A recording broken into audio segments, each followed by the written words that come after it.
Report evaluating the blanket bans and mandatory limits on the online gaming industry in India. A panel of experts under from Gujarat National Law University has proposed that India should set up a national regulator for online gaming. They have prescribed regulations for the industry with a major focus on user safety and balanced economic growth. Let's in fact listen into what Ramesh Kailash, the CEO of India Tank, and Niyati Pandey, professor of Gujarat University, has said.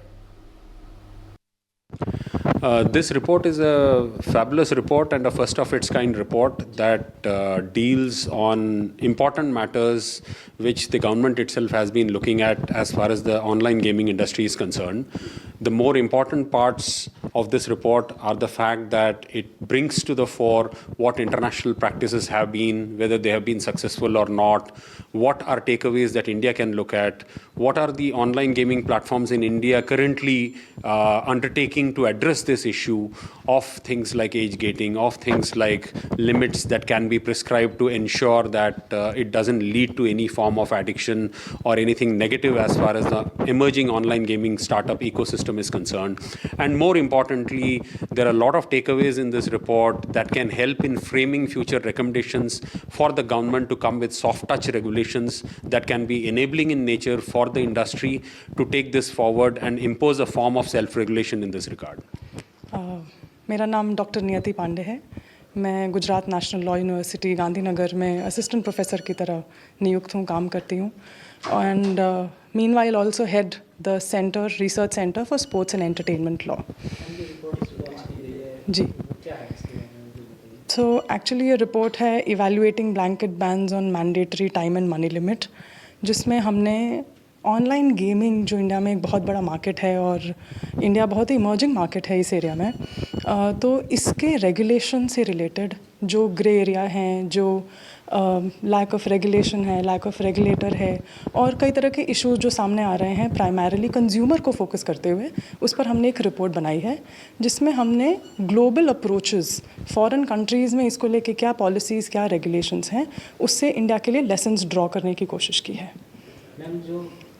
Paid जो lottery वाले जो games हैं उनको लेकर कुछ findings हैं? जी नहीं, उनको लेके फाइंडिंग्स नहीं है। हमने स्किल बेस्ड ऑनलाइन गेमिंग्स को लेकर, जो कि रियल मनी गेम्स होते हैं, उनको लेकर रिपोर्ट बनाई है जो कि सेंट्रल गवर्नमेंट के अंदर आते हैं और उस पर 2023 में गाइडलाइंस बनी थी जिसके अंदर एक सेल्फ रेगुलेटर बनाने की बात की गई थी, लेकिन अभी तक उसके बारे में कोई काम हो नहीं पाया है। तो हम बस गवर्नमेंट को एक तरह से एक सहायता की तरह से, हम एक रिकमेंडेशन की तरह से ये रिपोर्ट लेकर आए हैं कि अगर कल को गवर्नमेंट कुछ लेकर आती है तो वो किस तरह से रेगुलेशन के बारे में सोच सकती है, इस रेगुलेटर के बारे में सोच सकती है और जो मीडिया प्लेटफॉर्म्स हैं उनके बारे में किस तरह से उनको कंज्यूमर प्रोटेक्शन के रिलेटेड काम करना है कि टाइम और मनी कितना एक कंज्यूमर जो ऑनलाइन गेम खेल रहा है वो उस पर कितना स्पेंड करता है, उस पर किस तरह से लिमिट बनानी है। क्या कुछ फाइंडिंग्स? तो प्राइमरीली इसके फाइंडिंग्स ये हैं कि जैसे कि अभी रिसेंटली चाइना में हुआ था कि चाइना की गवर्नमेंट जो है वो ब्लैंकेट बैन्स लेकर आई थी कि जिसमें उसने बता दिया था कि जो बच्चे हैं या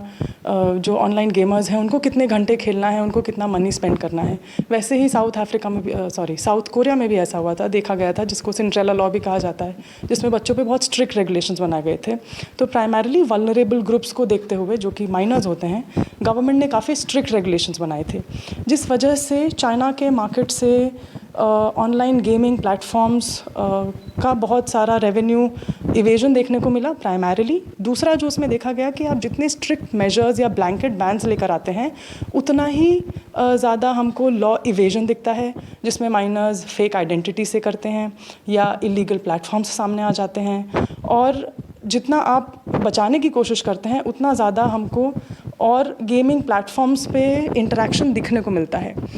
उसी तरह से अगर हम ग्लोब की दूसरी साइड जाएं, जैसे कि यूएसए या यूके या यूरोप की कुछ कंट्रीज़ जिन्होंने मैंडेटरी बैन्स लाए हैं लेकिन वो ब्लैंकेट नहीं हैं, जबकि वो यूज़र ऑटोनॉमी को ध्यान रखते हुए लाइसेंसिंग अथॉरिटीज़ जो कि ऑनलाइन प्लेटफॉर्म्स को कहती हैं कि आप ऐसी गाइडलाइंस और रिस्पॉन्सिबल गेमिंग मेजर्स लेकर आएँ रिस्पॉन्सिबल गेमिंग मेजर्स लेकर आएँ जिससे यूज़र्स खुद डिसाइड कर पाएँ कि उनके लिए कितने घंटे खेलना सही है और कितना पैसा इन्वेस्ट करना या कितना पैसा गेम में डालना सही है। तो वो रिस्पॉन्सिबल गेमिंग मेजर्स का काफ़ी फ़ायदा देखा गया है। तो हमने यही दोनों अप्रोच को, जिसको कि बहुत एक होती है रिस्क मिनिमाइजेशन अप्रोच और एक होती है मैंडेटरी अप्रोच, तो हमने सजेस्ट किया है गवर्नमेंट को कि रिस्क मिनिमाइजेशन अप्रोच बहुत सही है, जिसमें आप इंडस्ट्री और स्टेक होल्डर्स सबको साथ लेकर अगर कोई रेगुलेशन लेकर आते हैं तो वो इंडिया की मार्केट के लिए, ऑनलाइन गेमिंग मार्केट के लिए भी अच्छा है और कंज्यूमर्स के लिए भी अच्छा है। प्राइमरीली कंज्यूमर प्रोटेक्शन सबसे बड़ा मुद्दा है इस वक्त, क्योंकि हमारे यहाँ कोई रेगुलेशन इस वक्त है नहीं, जिस वजह से स्किल बेस्ड गेम के साथ साथ चांस बेस्ड गेम्स भी ज़्यादा आ गए हैं और हमें मनी लॉन्ड्रिंग, एडिक्शन, ऐसे सब चीज़ें देखने को मिल रही हैं। तो इस वजह से एक बहुत सही टाइम है इस वक्त कि गवर्नमेंट एक रेगुलेशन लेकर आए। इसको सरकार जी बिल्कुल कोशिश की जाएगी। सरकार के लिए कोई संदेश आपका? सरकार के लिए संदेश यही है कि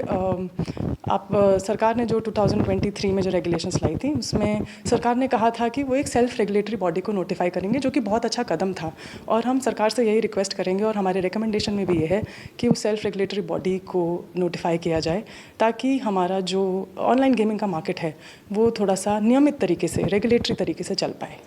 For more such videos, subscribe to the NewsX YouTube channel, hit the bell icon.